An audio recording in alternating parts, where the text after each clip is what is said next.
Bienvenue dans un nouvel épisode des Tontons Golfeurs, où Sébastien, Antoine et Kevin débattent, décrypte, échangent autour de leur passion commune, le golf. C'est lui qui nous a permis de nous rencontrer et notre but est de vous donner accès à nos échanges, notre expérience, nos analyses ou encore des interviews exclusives grâce à nos connexions dans le monde du golf. Alors que vous soyez en voiture ou à la maison, merci de votre attention et c'est parti. Bonjour à tous et bienvenue dans ce 21e épisode des Tontons Golfeurs. C'est incroyable, déjà 21 épisodes. Encore avec Blackjack. notre ami Sébastien, notre ami Antoine. Salut Kevin. Bonjour Kevin. Bon, un épisode un peu particulier, là, un épisode, alors pas un peu coup de gueule, on ne va pas aller jusque-là, mais un épisode sur les clichés techniques du golf, les choses que vous entendez souvent en practice ou de votre ami quand vous jouez avec lui qui veut vous aider sur le parcours. Voilà, donc on va essayer de revoir... voilà, on a fait un peu le tour autour de nous pour trouver tous les plus gros clichés et on va essayer de les expliquer, de vous montrer que c'est pas forcément vrai et voir les réalités et pourquoi les gens ont l'impression en tout cas que c'est une réalité. Donc on va essayer de voir ça ensemble aujourd'hui, de faire un épisode un peu fun. Il n'y a rien de personnel contre les personnes qui le pensent, voilà, parce que nous-mêmes on l'a pensé avant, on le pense encore. C'est vraiment un épisode pour faire du bien à tout le monde et pour vous aider. Avant de commencer cet épisode, je vais laisser la parole à Antoine Schwartz, premier du nom, de nous parler de nos sponsors. Alors, ils sont là depuis le début, ils seront là jusqu'à la fin, du moins je l'espère. On n'est pas là à s'avancer, mais en tout cas, grand merci à Callaway qui nous soutient. Callaway qui sont les meilleurs clubs, on va pas se mentir, reliés à Odyssey qui sont les meilleurs putters, on va pas se mentir, et surtout les meilleures balles. Un grand merci également à Golf Planet, média digital que vous pouvez retrouver directement sur l'application. Vous avez la newsletter qui vient régulièrement pour être au top de l'actualité. Allez les suivre, c'est absolument parfait. Voilà. Merci Antoine et puis oui, un nouveau sponsor qui arrivera bientôt, comme vous avez pu suivre nos petites vidéos que vous avez l'air d'apprécier en tout cas. On est très content de ce nouveau contenu et puis moi je suis content parce que vu que je suis souvent avec Antoine, il faisait une gueule pas possible avant qu'on fasse la vidéo et maintenant il est obligé de faire des sourires, il est beau, il est agréable à regarder, donc c'est vraiment plaisant même pour moi. C'est l'envers du décor Kevin, et après dès qu'on coupera la vidéo je t'en foutrai plein la gueule et je me casserai, voilà. Donc voilà. Ami Sébastien, tu es là ? Je suis bien évidemment ici. Ah fantastique. Bon, ami Sébastien, qui au moment où tu nous parleras et que vous nous écouterez, tu seras en Chine. Exactement. Je serai en Chine pour les 2 derniers tournois de la saison sur le Challenge Tour de la saison, on va dire. C'est un peu pas les Final Series, mais c'est des champs limités au top 70 d'abord pour les 2 tournois chinois et l'idée sera bien évidemment à la fin de ces 2 tournois chinois d'être dans le top 45 pour être à la finale du Challenge Tour et jouer la montée sur le DP World Tour International. C'est ce que nous souhaitons au Sébastien qui sera en Chine au moment où cet épisode sortira. On y va les gars, on commence direct. Alors, on commence par lequel ? Allez, peut-être le plus connu de garder la tête sur la balle. Ah ouais, mais moi je trouve que c'est bien de garder la tête sur la balle. Il faut pas regarder la balle partir parce que ce qui est important c'est quand on fait un grand swing, si on garde la tête sur la balle, mais on va faire quoi ? On va se blesser. Alors, à la décharge de ce cliché, c'est que malgré tout, à une époque où le matériel était complètement différent, il fallait swinger la balle de manière différente. Donc rappelons-nous que le golf, avant que ça soit le Callaway Ice Smoke, il y a eu beaucoup d'évolutions. On est parti de clubs qui étaient en bois, enfin les manches étaient en bois. Il n'y avait pas tout ce qui est flexibilité de shaft, c'était pas tiens il te faudrait de la cajou, toi il te faudrait plutôt du chêne, toi il te faudrait une feuille de laurier comme grip. Enfin c'était pas aussi développé que ça. Et les têtes de club aussi étaient beaucoup moins performantes. Donc le fait de garder la tête sur la balle était là pour que le corps en fait bouge peut-être pas tant que ça et que ça soit surtout les bras et le club qui viennent fouetter la balle. Et ça permettait de garder une régularité de contact. Donc c'est comme ça que le golf a été enseigné au début, parce qu'il fallait en fait faire le contact avec une balle qui était plus petite. Enfin, tout était différent. Ouais, mais après, différent et pas différent, je pense que le conseil de garder la tête sur la balle peut être bien, surtout dans vos débuts. C'est souvent, quand on l'explique aux gens, c'est surtout au début parce qu'ils ont tendance à bouger latéralement un peu dans les deux sens, à la montée et dans la traversée. Donc c'est vrai que c'est un conseil qui peut être donné au début pour expliquer, comme le dit, et c'est dans une notion surtout de centrage de la balle et de contact, qui permet quand même d'avoir un swing qui évolue plus autour d'un axe, l'axe qui est fait avec notre colonne vertébrale et notre tête qui est au bout. Et donc je pense que ça peut être un bon conseil. Malgré tout, c'est quelque chose qui devient un peu dangereux dans l'évolution quand une fois que vous maîtrisez à peu près le contact, parce que le fait de bloquer du coup cette tête pour vraiment qu'elle reste sur la balle, à l'extrême ça provoque déjà des limitations de rotation à la montée. Vous pouvez pas tourner les épaules, tout le monde n'est pas forcément assez souple pour tourner les épaules à 90 degrés avec une tête fixe, et ça pose aussi des problèmes dans la traversée, parce que si vous gardez totalement la tête sur la balle jusqu'au finish, en fait vous ne transférez pas de poids et vous ne traversez pas la balle, ça risque de bloquer votre corps et de pouvoir entraîner des balles à gauche notamment. Et surtout des blessures, il faut le dire, parce que le swing de golf est quand même rapide, et lorsque vous avez un drive ou un long fer et que vous générez beaucoup de vitesse, vous prenez un sacré coup dans la nuque, au niveau du dos, enfin bref, tout le corps est pris à part sur ça. Donc, C'est ça, donc je pense que c'est garder la tête sur la balle, c'est pas vraiment la bonne façon de le dire. Je dirais qu'il faut la garder sur un axe. Voilà, et qu'il faut évoluer autour, mais pas la bloquer et qu'elle soit garder la tête sur la balle. Et en tout cas, vous ne loupez pas tous vos coups parce que vous n'avez pas gardé la tête sur la balle. Ouais, je pense que dans ce que tu dis, moi, ce que je retiens et ce qui est juste, c'est qu'on est tous faits différemment et que certaines personnes ont plus de contraintes physiques, sont beaucoup plus souples ou beaucoup moins souples que d'autres. Donc effectivement, je pense que plus cette notion de garder sur la balle et a vraiment une relation d'éviter de trop te déplacer latéralement. D'accord ? Ouais. C'est important d'avoir une tête qui peut tourner sur son axe en fonction de certains coups, mais bien évidemment on essaye d'avoir le plus de stabilité possible, plus sur la latéralité, et il ne faut pas que c'est une contrainte à bloquer la rotation au final du buste. Donc je pense que vraiment s'il faut retenir quelque chose de ce cliché, c'est qu'il est vrai mais il est faux. Voilà. Et je pense que ça sera un peu le cas en fait de tous, c'est qu'en fait ils sont vrais et ils sont faux, mais pas à l'extrême en tout cas. Ouais, exactement. Moi, ça me fait quand même penser à... Alors, ça va être une bonne transition pour celui d'après. C'est que se garder la tête sur la balle, on a bien vu quand même 2 numéros 1 mondiaux dans l'histoire qui gardaient pas du tout la tête sur la balle. C'était même l'opposé avec David Duval, donc au début des années 2000, et Annika Sorenstam qui est...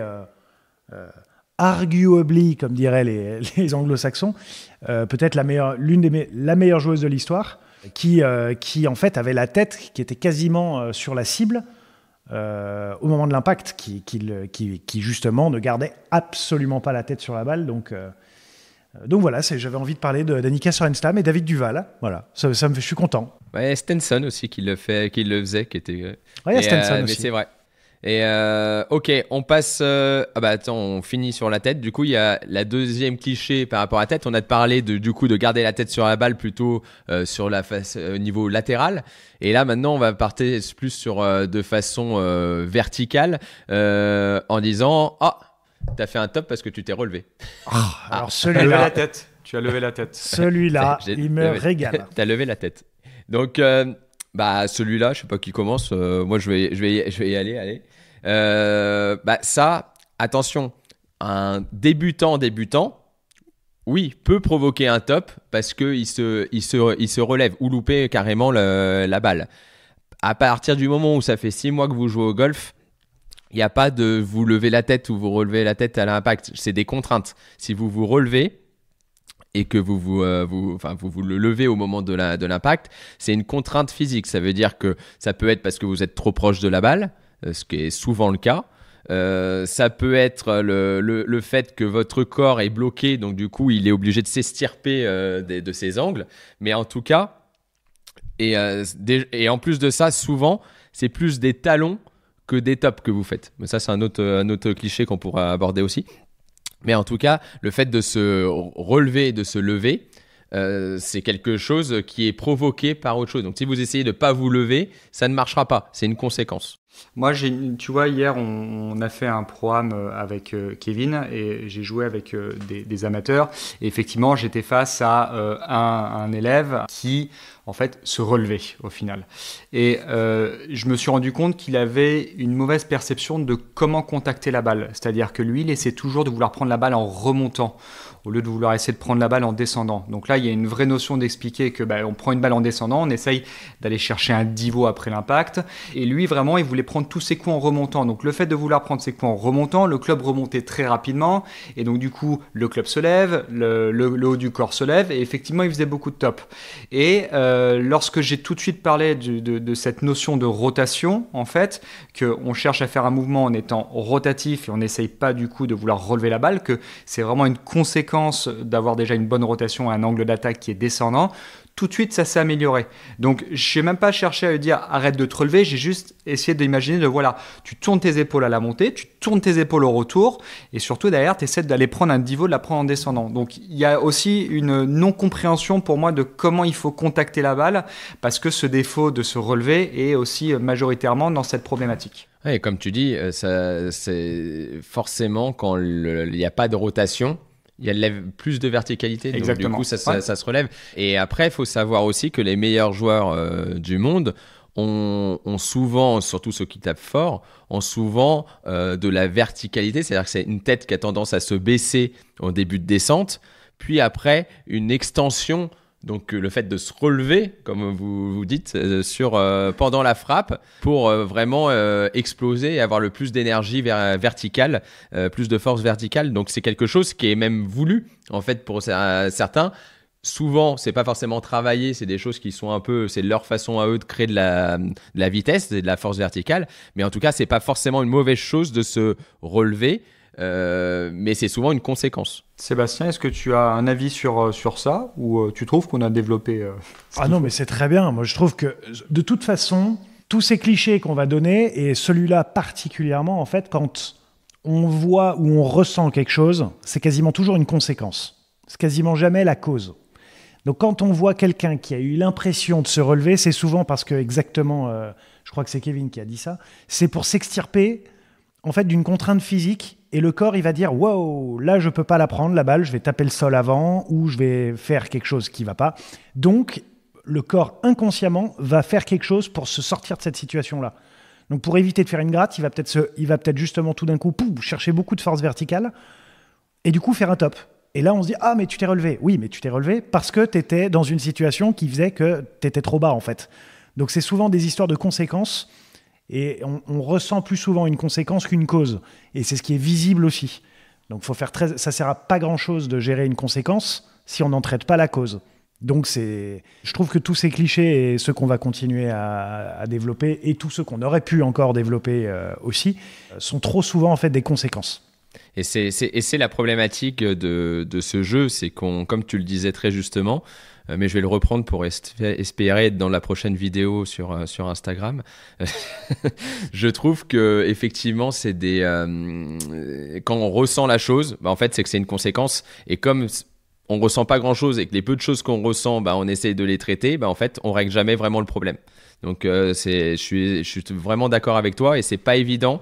De faire la différence et d'arriver à trouver la cause à chaque fois. C'est vraiment une addition de plusieurs choses à chaque fois, donc c'est pas évident. On continue ? Allez, on Avec continue. plaisir. Alors, tac, on va prendre... le fameux bras gauche tendu. Le bras gauche tendu. Le bras gauche tendu.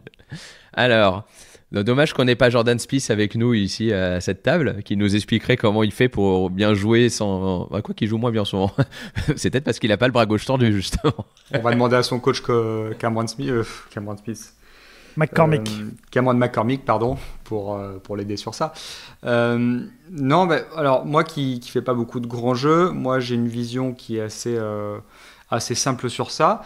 Encore une fois, le bras gauche tendu va aider sur quelque chose, mais va amener de la contrainte. C'est vrai que naturellement, si jamais vous essayez de garder votre bras gauche tendu, ça va vous permettre déjà d'améliorer la rotation de vos épaules. Donc avoir beaucoup plus de rotation du haut du corps. Ça, c'est sûr, c'est certain. En général, lorsqu'on a un bras gauche qui peut être un petit peu plié, on peut avoir un peu moins de rotation des épaules. Ça, c'est une certitude. Maintenant, le bras gauche tendu, moi, ce qui me dérange dans ça, c'est que la majorité du temps, les gens vont avoir tendance à partir ce qu'on appelle un peu en bascule. C'est-à-dire qu'on va avoir du coup le haut du col, la tête qui va se jeter un petit peu à gauche pour un droitier. Et donc, dans cette conséquence derrière, il va devoir se jeter en arrière ensuite, donc vers la droite, pour pouvoir taper la balle. Donc, ça va, pour moi, dans ce que je vois, vous faire évoluer dans un système un peu de bascule, mais en même temps, ça peut vous aider de bien tourner les épaules et d'amener le maximum de rotation possible. Donc après, est-ce que c'est une façon de faire pour tout simplement amener plus de rotation pour des personnes qui ont plus de difficultés sur la mobilité? Je pense que les deux jouent un petit peu. Moi, sur le bras gauche tendu, ce que je vois, c'est que au début, pourquoi il est dit, c'est qu'il y a beaucoup de débutants quand ils débutent qui ont tendance, en fait, comme tu disais, à monter les bras en les pliant. Et en fait, à laisser aucune largeur de swing, donc d'avoir les mains et le club qui est en face de toi, mais pas collé à toi. Donc les gens ont tendance à monter avec les deux bras qui se plient.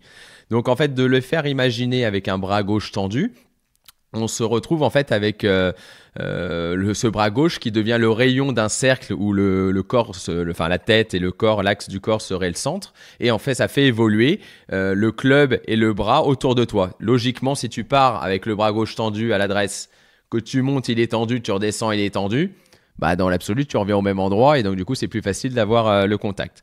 Donc ça, c'est une réalité et qui est bonne pour certains débutants ou en tout cas pour les débutants.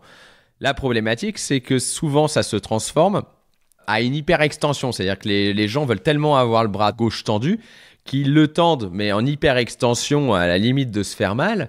Et en fait, ça crispe tout le corps et surtout, moi le premier, je n'arrive pas à faire un full swing. Donc moi je m'arrête, je fais des demi-swings si je dois le garder vraiment tendu le bras gauche. Et donc du coup, en fait, il y a un moment, j'ai le bras qui est lancé vers la montée, donc il est tendu, il est étendu, mais il n'est pas tendu. Je sais pas si vous voyez la différence de ce que je veux dire, mais en gros, il est allongé, mais il n'est pas en hyper-extension. Et oui, quand on tape la balle, le bras va aussi se tendre, mais il n'est pas dans une recherche d'être hyper tendu. Et après, ça dépend, comme tu disais, aussi des morphologies des gens. Je sais que quelqu'un comme Seb, par exemple, qui est en plus qui est gaucher. Une morphologie très très avantageuse. Et qui en plus est gaucher, va avoir plus de facilité à avoir ce bras gauche étendu, et d'ailleurs il a une largeur et une hauteur de bras gauche qui est hyper impressionnante et chose que tout le monde ne peut pas faire, et surtout quand t'es gaucher. C'est vrai que tu vois que les gauchers ont souvent les gens qui jouent côté opposé ont souvent des largeurs de swing qui sont un peu plus faciles à avoir, justement parce que c'est leur côté opposé qui vient à la montée tourner et amener ce bras plus tendu plus facilement. Donc à faire très attention à ce que pour, je pense, la plupart des gens qui nous écoutent, ça va être plus quelque chose de limitant de vouloir vraiment garder ce bras gauche tendu, parce que ça va vous empêcher de faire un plein swing, de faire une pleine rotation, de bien finir votre swing à la montée, et ça risque de vous crisper. Donc moi, je suis même pour certaines personnes qui ont du mal à finir leur rotation, je préfère qu'ils plient un peu les bras en haut de la montée, qu'il soit sur un quart de swing avec le bras tendu et totalement crispé. Et puis le bras tendu, comme tu l'as dit, génère des crispations. Donc si ça génère des crispations, le club, il n'est pas libre, donc il ne va pas pouvoir générer de la vitesse. Et en plus de ça, on peut même se retrouver à se faire mal.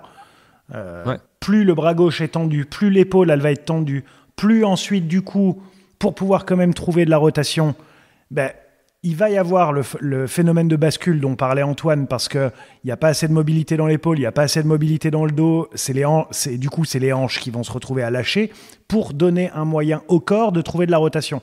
Donc ça va être tout un effet domino, dans le mauvais sens du terme, qui vont faire que le corps va essayer de trouver une solution pour pouvoir le faire. Donc ça peut être les hanches, les genoux, tout qui part à droite. Et oui, il y a peut-être eu un bon mouvement du haut du corps, mais le bas du corps a tellement lâché qu'il n'y aura pas assez de dynamisme pour pouvoir revenir et faire un bon contact avec la balle. Donc ce bras gauche tendu, il n'existe que si on en a les capacités physiques pour pouvoir quand même produire une rotation. C'est ça. Donc c'est un bras gauche tendu, c'est une réalité, mais c'est pas une nécessité. On continue. Ah tiens, un qui va te plaire, Antoine.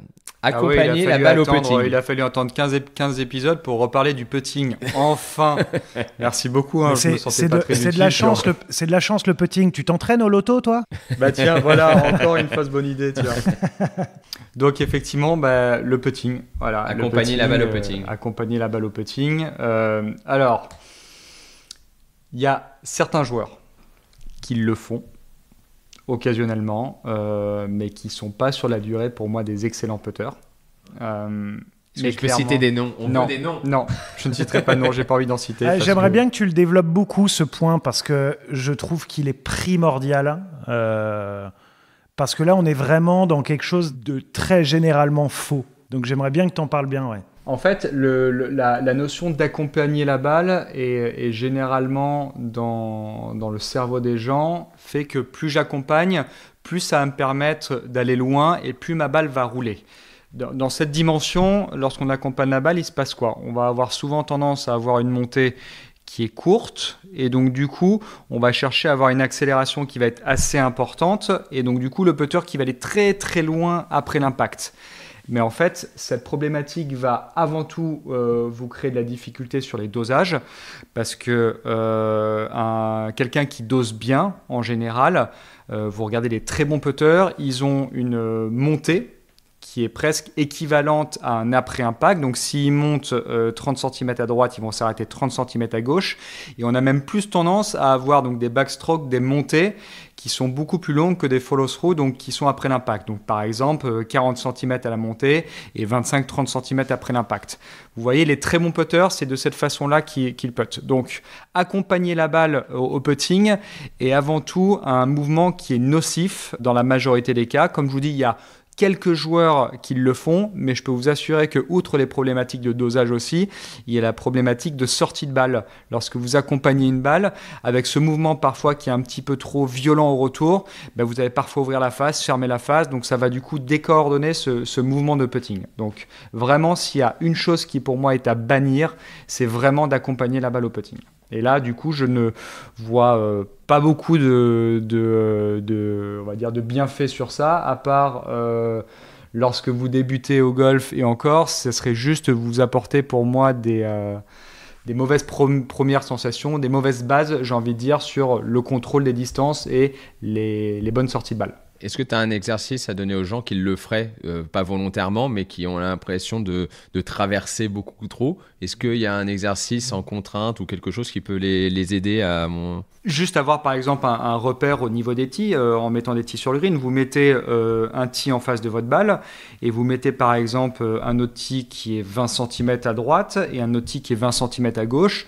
Et l'idée, c'est de sentir que le putter reste entre ces tees, tout simplement pour éviter d'accompagner. Vous voulez par exemple vous mettre une contrainte, c'est toujours intéressant avec le tee de gauche si vous voulez, de vous mettre par exemple un stick ou un club que vous mettez légèrement ou planté dans le green. Bon, plantez pas le club dans le green, vaut mieux pas, mais plutôt le stick, mais de telle sorte à ce que vous trouviez un obstacle qui arrête volontairement votre putter après l'impact.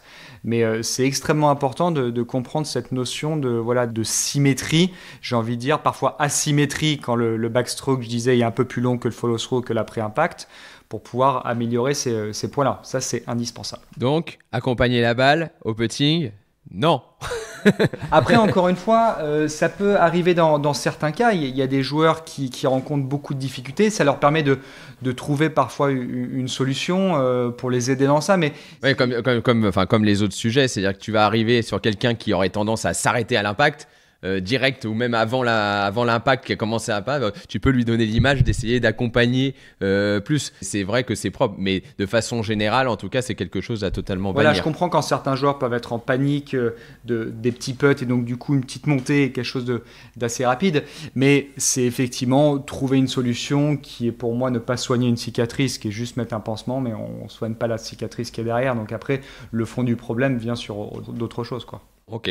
On enchaîne ? On enchaîne. Alors, il me faut forcément un 60 degrés pour sortir des bunkers. Seb ? On peut sortir avec tous les clubs. Hein. Là, on va parler d'un autre type de génie qui, malheureusement, ne peut pas nous écouter, mais Severiano Ballesteros, il sortait avec un fer 3 du bunker. Donc clairement, non. Ce qu'il faut, c'est réussir à... Voilà, un 60 degrés va donner de la hauteur, oui, mais en fait, il n'y en a pas forcément besoin déjà. Et puis en plus de ça, vu que c'est un club très ouvert et que dans les bunkers, souvent, on cherche à ouvrir la face de club, en fait, il y en a déjà beaucoup du loft. Donc il va falloir frapper plus fort pour pouvoir sortir du bunker, plus il y a de loft. Le but, est déjà en fait se servir correctement d'un sandwich, voire d'un 52 même. C'est si on l'ouvre, on a déjà énormément de loft. Donc il n'y a pas besoin d'avoir encore plus de loft. Ouais, il y a une notion là dans ce que tu dis, Seb, pour éclaircir au niveau de nos auditeurs, c'est que quand tu disais faire 3, c'était sur une sortie de bunker qui était courte. C'est vrai que dans ce cas-là, vraiment quand il se mettait dans cette position-là, on le voit, il a le shaft qui était très penché, qui était très proche du sol, le corps qui était très bas.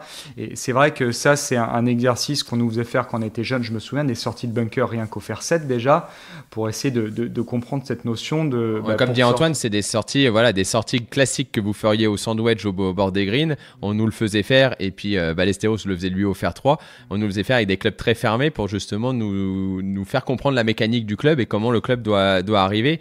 Et moi, je me bats un petit peu contre ça avec les personnes qui en plus me disent « Ah, c'est super, pour mon anniversaire, on m'a acheté un 60 pour que je sorte des bunkers, etc. » Donc, ils sont trop contents, mais faites attention parce que comme disait Seb, plus le club est ouvert, plus en plus vous prenez un 60, plus vous allez en plus devoir l'ouvrir un tout petit peu pour des raisons mécaniques aussi dans le bunker, enfin de contact. Et plus vous allez devoir taper fort. Alors, quand vous êtes... un joueur professionnel et que vous tapez déjà très fort, ça ne va pas vous demander un très gros effort avec un 60 degrés pour faire quand même des sorties de 10, 15, 20 mètres. Mais quand vous avez une vitesse qui est plus faible, le problème c'est que vous allez devoir taper très fort pour faire très peu de distance. Et comme vous tapez très fort, vous allez plus souvent louper le contact et donc vous allez aller encore moins loin parce qu'il y a du sable, vous allez faire des énormes grattes. Donc c'est beaucoup mieux d'utiliser des clubs comme disait Seb, le 52 ou les A que vous avez de série dans vos séries. Ces clubs-là, apprenez à les utiliser dans les bunkers, même avec un pitch, un 9. Apprenez à utiliser ces clubs-là, vous allez vraiment être surpris. On fera de toute façon un épisode, les gars, c'est vrai que j'y pense, on n'a pas fait d'épisode encore sur le bunker, ça sera un petit épisode qu'on pourra faire aussi. Mais en tout cas, vous n'avez pas besoin d'un 60 degrés pour sortir des bunkers, même si la lèvre devant vous est haute. C'est la mécanique et un 56, un 58 ou même un 52 suffisent largement. Je trouve que ça va encore plus dans le sens de vous apprendre à vous positionner comme il faut lors d'une sortie de bunker, vous ouvrir par rapport à la cible, cette notion d'ouvrir la face de club. Plus vous vous entraînez en fait avec des clubs qui sont fermés, plus lorsque vous arrivez sur un 52, un 58, 58, plus c'est simple ensuite. C'est surtout ça. Ok. Moi, j'en ai un que j'aime bien, moi, qu'on a listé. C'est je suis à droite car j'ai pas fini mon swing. Ah, ça j'adore. Moi. Kevin, je te laisse y aller parce que tu as un petit sourire au bord des lèvres. Là. Ouais, je vois ça toute la journée et je suis obligé de me justifier en plus. Non, la plupart des personnes qui slice, on leur dit souvent bah ouais, mais c'est parce que tu n'as pas fini le swing, donc ils ne sont pas allés jusqu'au finish. Et même en ressenti, les gens ont l'impression qu'ils n'ont pas du tout fini. Et donc, du coup, pour vous expliquer très simplement, la plupart des slices, enfin quasi-totalité en tout cas, ça vient d'un chemin de club qui serait du coup extérieur-intérieur, donc une balle qui serait coupée, et donc avec un corps qui est en avance et par rapport au club et qui au final a largement assez tourné et même beaucoup trop tôt. Donc si pour vous la solution pour pas aller à droite, c'est de tourner encore plus dans la balle et d'aller absolument le plus vite possible au finish, en fait vous allez que provoquer de plus en plus des par-dessus et la plupart du temps des slices. Alors oui, de temps en temps, j'ai des personnes qui, en provoquant ça, font que la face de club, en faisant le par-dessus, se referme et donc du coup, ils ont l'impression d'avoir une balle qui sort plus à gauche et qui revient à la cible et donc du coup, ils se disent « Ah bah voilà, je fais plus de slice ». Mais ce n'est vraiment pas la correction appropriée pour enlever une balle qui est à droite. Une balle qui est à droite, c'est une balle où le corps était en avance ou par-dessus par rapport à une face de club qui se serait refermée. Donc, allez voir votre pro qui vous explique plus clairement en vous montrant exactement, en faisant une démonstration, que en fait, plus vous essayez de lancer vers la droite, plus la balle va aller à gauche. Plus vous essayez de tourner vers la gauche avec votre corps, plus la balle va aller à droite. Donc, il faut vraiment arriver à comprendre ça et à arrêter de vous donner ces conseils-là quand vous êtes sur le parcours. Vous essayez de vous aider et au final, vous aidez pas. Vous dites à la personne en face de vous « Ah, c'est parce que tu n'as pas fini », alors que pas du tout. C'est pas parce qu'il est à droite qu'il n'a pas fini son swing. Ça peut être ça, mais la plupart du temps, ce n'est vraiment pas ça. J'aurais plus tendance, tu vois, à aller à améliorer en fait cette phrase, plus garder l'équilibre au finish. Parce que cet équilibre, il peut parfois être beaucoup plus sur la jambe gauche, parfois être un tout petit peu moins, un peu plus à droite, tu vois. Je trouve que cette notion de t'es resté en arrière, non, tu peux rester un peu en arrière tout en gardant l'équilibre. Et je trouve vraiment qu'il y a beaucoup de coups qui sont manqués en relation avec cette phrase parce que l'équilibre à la fin du swing n'est pas respecté. Il est un petit peu à gauche, à droite. Donc, Bah ouais, non, c'est sûr que de toute façon, quand vous essayez de finir le swing et d'aller au finish, souvent ça se retrouve avec des hauts du corps qui sont en avance, en tout cas, qui sont devant le bas du corps et du coup un déséquilibre aussi qui peut être créé facilement. Exactement. Ouais. Est-ce que d'ailleurs, tiens, j'avance sur ça, est-ce qu'il y a des joueurs, lorsqu'ils cherchent par exemple à faire du long drive ou à taper fort, est-ce que le poids du corps a parfois tendance à se jeter en arrière? Ça, Kevin, Sébastien, c'est une question que je vous pose parce que je ne sais pas, à vrai dire. Est-ce qu'il peut y avoir dans ça? Grâce aux plaques de force, c'est quelque chose qui a pu être justement analysé. En fait, c'est qu'au moment de la reprise d'appui, effectivement, il y a beaucoup de poids qui part vers l'avant. Et ensuite, il y a trois différentes forces. Il y a une force donc verticale, une force latérale et une force rotationnelle. C'est l'addition de ces trois forces qui va pouvoir générer l'utilisation la meilleure possible du sol. Et ce qu'on a remarqué chez les personnes qui frappent le plus fort, c'est qu'il y a d'abord un déplacement latéral, un appui vers la gauche au moment de la reprise, et que pendant qu'il y a la force rotationnelle, rotative, ouais, qui rentre dans l'équation, la force verticale rentre aussi dans l'équation, et qu'à ce moment-là, en fait, le joueur a tendance à revenir en arrière pour ensuite repartir vers l'avant. Donc il y a une espèce de retour en arrière, comme si le corps justement se bloquait un petit peu. Donc il y a tellement d'énergie qui a été mise dans le corps qu'à un moment, c'est comme si le corps s'arrêtait un petit peu. Pas longtemps, hein, c'est pas il s'arrête et après on a fini le swing. Mais en fait, pour pouvoir justement avoir une base tellement solide et tellement bien ancrée qu'ensuite, hop, le club et les bras peuvent passer librement autour d'une base extrêmement solide et en train d'avoir une force explosive dans les trois dimensions. Si vous voulez voir de quoi Sébastien parle, vous le marquez sur Internet ou sur YouTube, le swing de Rory au ralenti au drive de face. Et vous le voyez vraiment, ce moment où le corps a tendance à presque s'arrêter, presque revenir dans l'autre sens avant de se redéployer de l'autre côté pour libérer. Et c'est pour ça que Rory, par rapport à son gabarit, est quelqu'un qui tape très fort grâce à l'utilisation de ces trois forces dont vient de citer Sébastien à l'extrême. Et notamment, de toute façon, tous les gabarits assez petits qui tapent fort, ils n'ont pas trop le choix, en tout cas, d'utiliser les trois au maximum. Les trois. On le voit très très bien chez les enfants qui, en plus de ça, généralement génèrent beaucoup de vitesse, en tout cas ont vraiment cette envie naturelle de créer de la vitesse, et on voit en fait qu'ils partent vers l'avant et après qu'ils se jettent en arrière et après qu'ils vont quand même au finish. Il faut en fait, qu'est-ce que tu vas dire? Tu vas encore vouloir me contredire? Non, j'étais dans le même sens, je disais juste que là on parlait surtout du drive où c'est un peu plus marqué. C'est vrai que par rapport à la question d'Antoine qui disait est-ce qu'on se jette en arrière, un peu moins sur un fer, c'est sûr que... Mais pourquoi? Parce que tu as aussi moins de force qui est développée.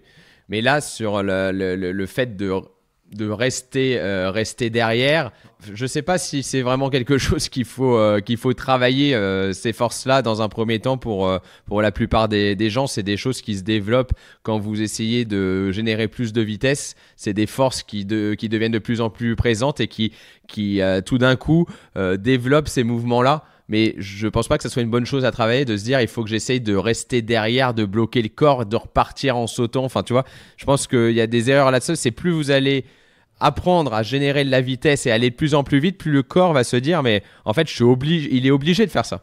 Et en tout cas, sûrement pas de je suis à droite car j'ai pas fini mon swing. Ouais, est-ce qu'on en revient à ça? Exactement. Attends, dans le même sens, il y en a une là qui est dans le même, un peu dans le même discours qu'on disait, c'est il faut que je travaille le retard. Alors ça, j'en ai beaucoup aussi.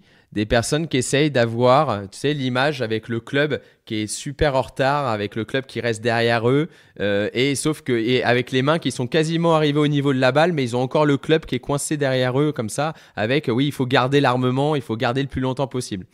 Alors, donc c'est la création du lag. C'est quand on parle du lag, il y a beaucoup de personnes qui essayent d'en avoir plus. Faut savoir que déjà, c'est une inversion de force qui fait que le lag se crée. Et en fait, plus vous essayez de le garder vraiment bloqué, moins en fait vous allez réussir à le faire. Ça, c'est la première chose. La deuxième chose, c'est qu'il ne faut pas oublier que les meilleurs joueurs du monde, enfin tous les joueurs professionnels, ils ont des problématiques différentes que vous pouvez avoir. C'est-à-dire que la plupart des joueurs professionnels, de base, loupent à gauche. Ils ont peur de la gauche. Donc, c'est parce qu'ils ont des mains qui vont beaucoup plus vite que vous et plus vite que leur corps. Donc, en fait, si vous voulez, ils peuvent mécaniquement avoir un retard qui est beaucoup plus impressionnant que ce que vous pouvez peut-être avoir parce que les mains reviennent à une telle vitesse qu'au final, et même s'il y avait beaucoup de retard, ils le rattrapent très vite. Si vous avez des vitesses qui sont moindres, vous ne pouvez pas vous permettre d'avoir autant de retard parce que vous allez faire des sockets déjà, parce que le club ne va jamais revenir et vous allez louper ou socket ou les balles à droite ou faire des gros talons. Enfin, voilà, vous allez en tout cas avoir une face qui arrive souvent très ouverte. Donc faire très attention à ce travail, c'est pas pour tout le monde et c'est pas forcément quelque chose qui est adapté à vous. Ouais, très bien. Et il y en a une que j'aime bien, je veux qu'on l'aborde aussi, celle-là, c'est pour lever une balle, il faut que je la soulève. Voilà. Cet esprit de vouloir prendre un peu la balle en remontant, quand on a un coup lobé, on essaie de vouloir la prendre un peu en remontant parce qu'on va suivre le mouvement du club, suivre le mouvement de la balle. Or, dans cette dynamique, on est loin d'être juste parce que si vous essayez trop de vouloir soulever la balle, malheureusement, on va risquer de faire majorité du temps une top. Parce qu'on ne cherche pas trop à prendre une balle en remontant lorsque on essaie de faire un coup lobé ou un chip. Encore une fois, ça peut dépendre parfois du lie. On en a parlé sur un épisode précédemment, mais il faut être vigilant que dans cette dynamique, si vous essayez de parfois prendre trop la balle en remontant, vous allez vous jeter en arrière, vous allez avoir des contacts qui vont être extrêmement aléatoires et encore pire, vous n'allez pas pouvoir réussir votre coup convenablement. Je trouve qu'il y avait une chose qui était assez intéressante qu'avait dit Greg Avray. On a organisé cette année le championnat de France parents-enfants au Médoc. Et il a fait une clinique et que je faisais avec lui, mais moi j'étais en tant que speaker. Et il a dit une image que je trouve qui est très parlante, qui résume bien un peu ce qu'on a dit tout à l'heure par rapport où je vous disais plus vous essayez de lancer à droite, plus elle va à gauche, etc. C'est qu'il disait que la balle allait à l'opposé d'où on voulait la mettre. C'est-à-dire que plus vous essayez de la lancer vers la droite, plus la balle va à gauche. Plus vous lancez vers la gauche, plus la balle va à droite. Plus vous voulez la mettre haute, plus il faut aller vers le bas. Bon, essayez pas trop d'aller vers le haut pour aller vers le bas, mais pas loin en tout cas sur des drives, etc. Le fait d'aller vers le haut peut entraîner en tout cas une trajectoire qui peut être aussi de temps en temps basse. Bref, en tout cas, je trouvais que c'était une belle image de vous dire d'aller à l'opposé de la trajectoire que vous voulez faire. Donc si vous voulez la lever, la balle, en fait il faut aller vers le sol. Et souvent c'est vrai que les gens ont tendance à vouloir se jeter en arrière et utiliser du coup les poignets pour essayer de soulever cette balle. Et c'est extrêmement dangereux. Alors de temps en temps ça fonctionne parce que vous avez la balle qui est tellement surélevée dans le rough que ça peut fonctionner, mais la plupart du temps ça se finit pas très bien. Il y a un cliché aussi là qui me vient à l'esprit parce que j'ai fait il y a quelques semaines, j'ai fait une journée pour l'un de mes partenaires, là où vous étiez là d'ailleurs, pour le groupe Jacques Ricol et Associés. Là où en fait, j'entendais à chaque fois pas court au putting, parce que la formule c'était un scramble. Non, pas court. Ça, déjà, bon, d'un point de vue cérébral, c'est pas une bonne commande, mais c'est surtout, si la balle elle est trop forte, elle rentrera pas non plus. Donc faut arrêter de dire faut dépasser. Donc le pas court et le faut pas dépasser n'a pas de sens en fait. C'est-à-dire que ce qui compte, c'est de mettre la bonne vitesse, parce qu'une balle trop forte, elle ne rentre pas. Tout comme une balle trop courte. Mais en fait, les deux n'ont aucune chance de rentrer. Donc ce qui compte, c'est de mettre la bonne vitesse. Et c'est OK un ordre qui est bien meilleur à donner au cerveau, mais c'est surtout en fait de pouvoir mettre la bonne vitesse qui va donner une chance à la balle de rentrer. Ouais, écoute, moi qui fais du putting 24 heures sur 24, 7 jours sur 7, je peux être que d'accord avec toi. La gestion de la vitesse est primordiale. Et parfois, je préfère que, alors quand on est en match play, bien sûr, se dire, allez, essaye de la rentrer, de toute façon, il n'y a plus rien à perdre. Dans la majorité du temps, vous faites souvent cette erreur de trop charger. Et quand vous chargez trop, vous avez tout simplement plus aucune chance au final que la balle rentre dans le trou.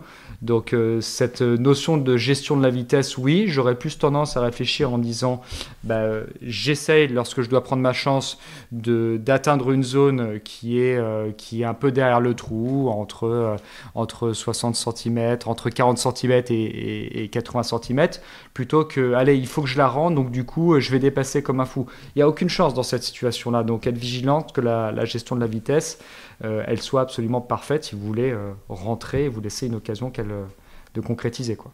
Ouais, mais au putting, il y en a pas mal des clichés comme ça aussi, où on en parlait déjà dans l'épisode sur le putting, où les gens ont l'impression qu'il faut qu'ils mettent tous les putts en dessous 3 ou 5 mètres, qui en fait ils puttent mal s'ils mettent pas tous ces putts-là. Et c'est vrai qu'on avait évoqué dans cet épisode-là, que vous pouvez retrouver, qui est un des épisodes qui marche le mieux d'ailleurs, qui continue à être très visionné, très écouté, cette notion qu'en finale, c'était à 3 mètres. On disait que les meilleurs joueurs du monde, ils mettaient moins d'un putt sur 2 à 3 mètres. C'était 45%. Et donc, du coup, un bon putter, comme on le disait, c'est quelqu'un qui, comme tu dis, joue proche, essaye, si tu veux, de se mettre proche pour pas faire de 3 putts. Et c'est vrai que quand vous avez en plus l'envie, la surenvie de rentrer le putt et de mettre beaucoup d'énergie, en fait, ça n'a plus aucun sens. La relation pente-vitesse n'a plus aucun sens, et du coup vous avez plus aucune chance en fait de mettre le putt. Gardez une chose en tête, le plus important, c'est que vous ayez la meilleure gestion de vitesse possible. La vitesse est primordiale si vous voulez rentrer une balle dans le trou. Oui, l'orientation de la phase de club, mais si je dois donner un ordre de priorité, c'est d'abord la vitesse et ensuite l'orientation de la phase de club. Parce que si vous avez une bonne vitesse, vous ferez en général très rarement 3 putts par rapport au fait que si vous avez la bonne direction mais vous avez des difficultés sur la vitesse. Ok, et celle-là les gars, pour taper plus fort, il faut que je tourne plus vite dans la balle. Ça Kevin, on va en parler rapidement aussi, mais... c'est un peu le même sujet qu'on a déjà abordé sur le fait d'aller à droite et de penser qu'on n'a pas fini le swing. En fait, les gens ont tendance à croire que plus ils vont tourner vite dans la balle, plus ils vont taper fort, plus ils vont générer de la vitesse. Dans la réalité, ça peut être le cas pour certaines personnes, mais la plupart du temps, ça va faire que votre phase de club va jamais pouvoir se refermer et vous allez tout le temps louper des coups très à droite. Pour taper réellement plus fort, ce qui doit aller le plus vite, au final, c'est pas votre corps, c'est la tête de club. C'est la tête de club qui fait qu'il y a la vitesse qui est enregistrée, notamment quand vous le faites avec le TrackMan ou des trackers.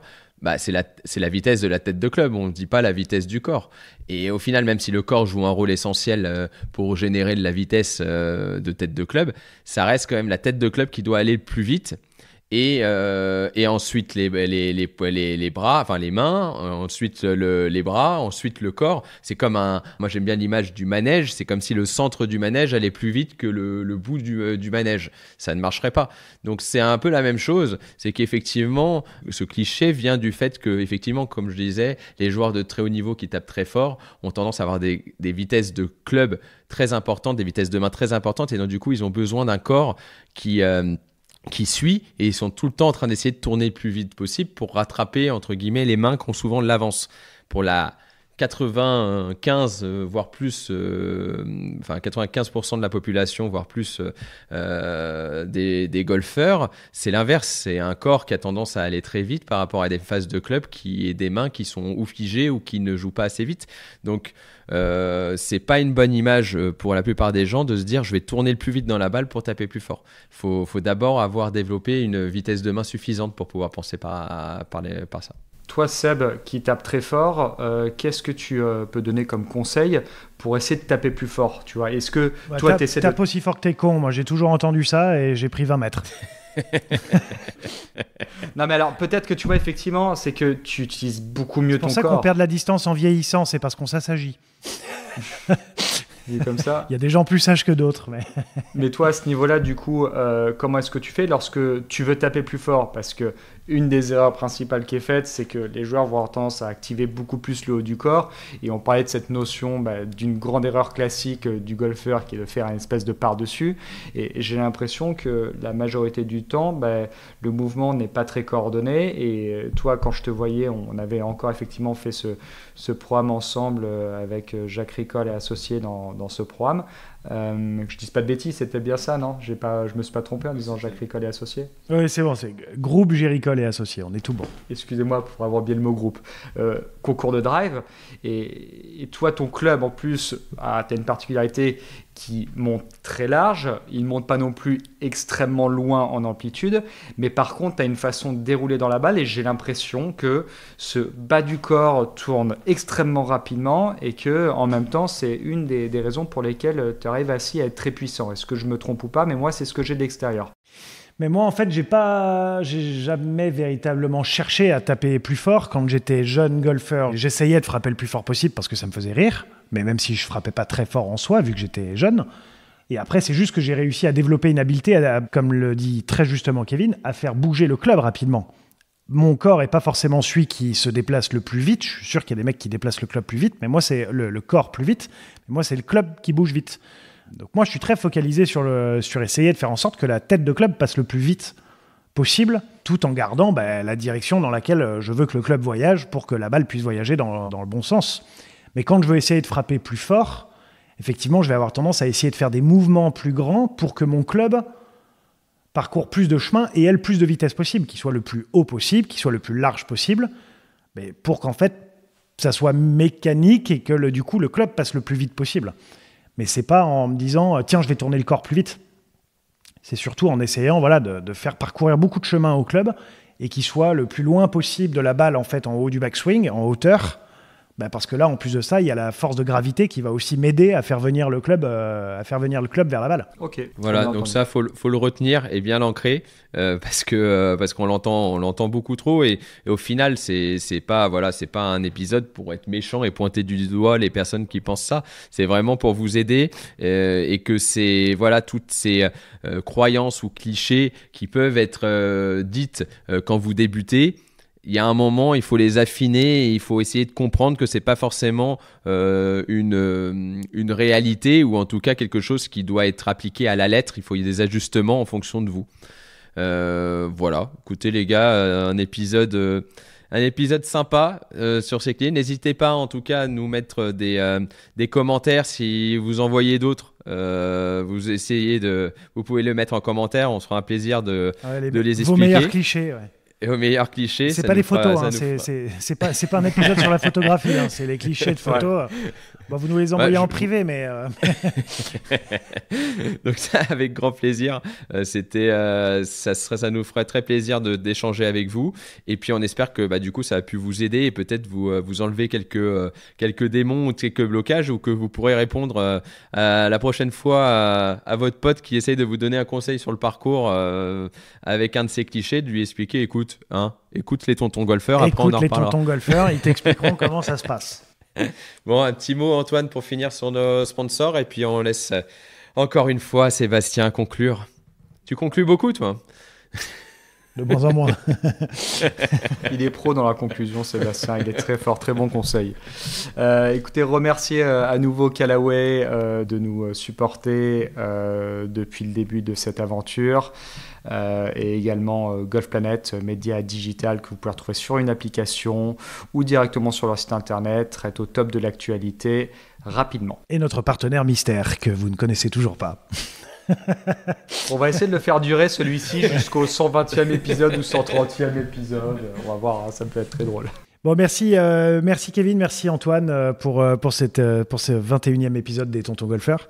Un épisode qui nous a quand même bien amusé, qui nous a amusé dans la préparation, qui nous a amusé aussi dans la réalisation. Merci à toutes et à tous d'avoir écouté cet épisode des Tontons Golfeurs jusqu'au bout. On espère que ça vous a plu, aussi bien le sujet que le ton et tous les différents thèmes qu'on a pu aborder. N'hésitez pas à nous laisser des commentaires comme viennent de le dire Kevin et Antoine, aussi bien sur cet épisode que sur les autres, que sur la manière dont vous voulez voir ce podcast évoluer. Vous pouvez nous retrouver sur toutes les plateformes d'écoute et sur tous les réseaux sociaux, donc Facebook, LinkedIn, Instagram, YouTube. Vous pouvez aussi nous contacter par mail lestonsgolfeurs@gmail.com. Et puis on se retrouve mardi dans 2 semaines pour le 22e épisode des Tontons Golfeurs. Merci les gars, à très vite. Salut. Allez, salut, à plus.